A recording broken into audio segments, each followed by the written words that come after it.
Black and proud, black and beautiful. Do not allow your dark skin define who you are. You are God's treasure. You are His creation, and you are His finished products. Made in His image and likeness. You are one of a kind. You are special. You matter. Embrace yourself. Love yourself. You are more than your color. Melanin popping, rich chocolatey color, black, bold, proud, and beautiful. Let nobody tell you otherwise. On that note, I welcome you to yet another episode of Amazing Grace with Bose. If you're watching for the first time, please like and subscribe. In the last episode, I posed some questions asking if you have ever faced some form of prejudice or discrimination because of the color of your skin. And indeed, I got a lot of comments, calls, and messages. The issue of prejudice and discrimination against people with dark skin is indeed very deep. It's been there for ages. Dark people have been changing their skin color for a very long time. And this is primarily because of people's attitude and negative comments about dark skin. Fair people are now toning their skin to become fairer and lighter. I hear they say they are maintaining their skin.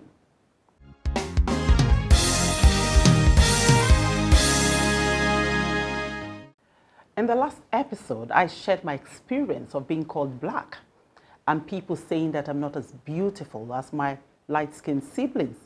And of course, my dad's role in telling everybody that I am black and beautiful. When I decided on this topic, it was just to share my experience and to create awareness, as well as encourage people to be proud of their dark skin. Little did I know that many people that I know, friends and family alike, have also gone through some form of prejudice because of their dark skin, but somehow we don't get to talk about it. I think the issue of colorism, which has led to bleaching and chemical peeling of the skin, is a social problem and should be a conversation that we must continue to have around the world, because the problem is the same. From Africa to Asia to the Americas, stories abound of prejudice and discrimination. We must start early with our children and word to have this conversation. Today, I'm going to share some of the feedback and comments I got on the issue of colorism. It's Black History Month in the United Kingdom. Well, we are in Nigeria, but let's keep talking. One of my viewers said he discriminated against black girls as a young man.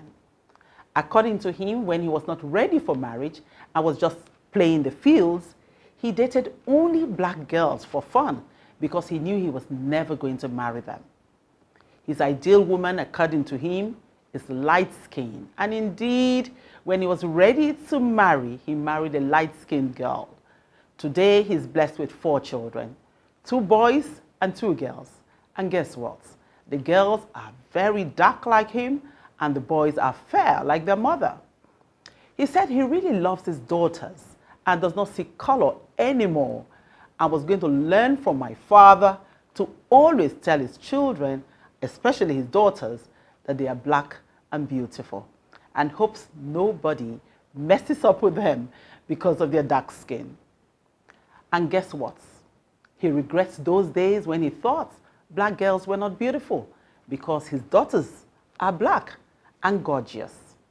Another viewer said that she was so discriminated against and called ugly by her light-skinned siblings, such that when one of her sisters was getting married, she didn't want her to be one of her bridesmaids because all her bridesmaids were light-skinned. It took family intervention for her to be on the bridal train. Can you imagine? How can your own sibling not want you on her bridal train because you are dark? Truth, indeed, is stranger than fiction.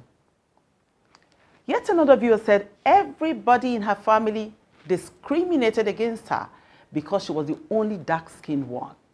There were negative comments about her skin. She didn't get any affirmation from anybody. As a result, she developed thick skin. And that today, that experience serves her well. She can hold her own anywhere. Another viewer said her daughter is dark in complexion while her sons are fair, and that she, alongside her family and friends, always teased her and called her names. And then one day, her daughter asked her if being black is a bad thing. She said that was the day she stopped calling her names because of her dark skin. She has since resolved to tell her daughter that she's black and beautiful. One of the major and very negative outcomes of prejudice and discrimination based on skin tone is the fact that it affects the confidence of most people of feeling that you're not enough. Having said that, somehow I believe that confidence is a gene that can be found in the human DNA. Perhaps someday scientists will discover that indeed there is a confidence gene. Anything is possible. And there are some dark people like myself. If you convert our confidence level to currency, we will be richer than Dangote. Some people will never be affected to the point of depression by what people say or do to them. Talk about them from here to Jericho. Treat them bad. They will just dust it off and move on. What we call in Nigeria, no shaking. But for most people, that is not the case. They need an overdose of affirmation or some affirmation from their loved ones that they are enough, that they are beautiful. And the person to start to build that confidence are the first contacts, the parents. So parents, step up. If you are a parent, a grandparent, or any family member, you have a responsibility not to continue this narrative that light skin is better than dark skin. It's a shame that what you are born with, some people now see as a curse. Do not allow your skin tone define who you are. You are more than your skin color. Colorism, indeed, is a serious social issue. We need to hold society accountable. Families should also be accountable because that's where the prejudice starts and gains roots. So, as parents, you must stop putting your children down. Stop tagging them and calling them names like Dudu, Blackie, and don't tolerate anyone calling them names. They will face prejudice and discrimination in the world.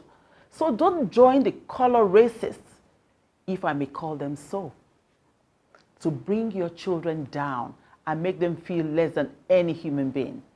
Make your home a safe haven. The emotional cost of being black is huge for some people. So let's help them to be comfortable in their skin. If people cannot behold you the way you are, let them go. I personally do not even see the human being. The person does not exist on earth and in the heavens. The person has not yet been born that will make me, Bose, feel less of who I am. But not everybody is as strong. So start today to tell yourself that you are a queen and the most beautiful woman on earth. Say it and mean it. Thank God for social media. Let us join hands and stand up against colorism and prejudice. It's a collective responsibility to change the narrative and let people know that every human being is beautiful and wonderfully made. That's our show for today. Please like, subscribe, and make sure to share with family and friends. If you have any questions or comments, please send to amazingtv.grace bose@gmail.com. Thank you very much for watching. Until I come your way again, love yourself and be kind.